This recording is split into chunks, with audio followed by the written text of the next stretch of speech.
Good evening. If you believe that someone stole your spouse from you, you have the right to sue that person in South Dakota for alienation of affection. It is a little-known law that has been on the books since wives were considered the property of their husbands. Now, South Dakota changed the law in 2002 to allow women to sue, but most cases have been brought by men. KELOLAND's Angela Kennedy has been investigating a new case against a man with an interesting history in the subject, as well as looking at the controversy surrounding this law. South Dakota, North Carolina, Hawaii, Mississippi, New Mexico, and Utah all still have alienation of affection laws.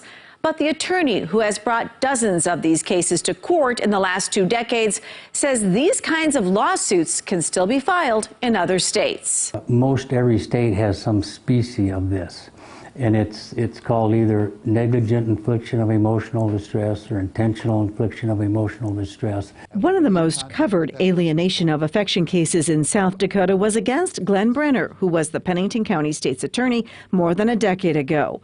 A jury sided in Brenner's favor, and he went on to marry the woman whose husband had filed the suit. So it's actually hard to prove one of those suits. You have to prove that it was such a perfect marriage that until this person came in, we were living the dream of Prince Charming and Cinderella. We were living the perfect dream, and if it wasn't for this person, this beautiful marriage would have continued on. Now, how hard is that to prove?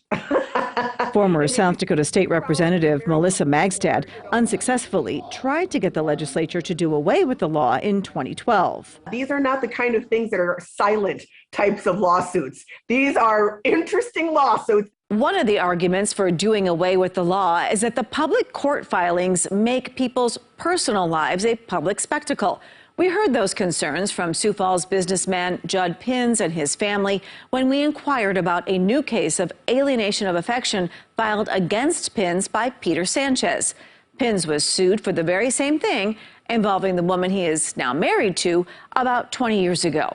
Coming up tonight in our KELOLAND News investigation, Sued for Seduction, we look into what happened then and the claims made in the current lawsuit.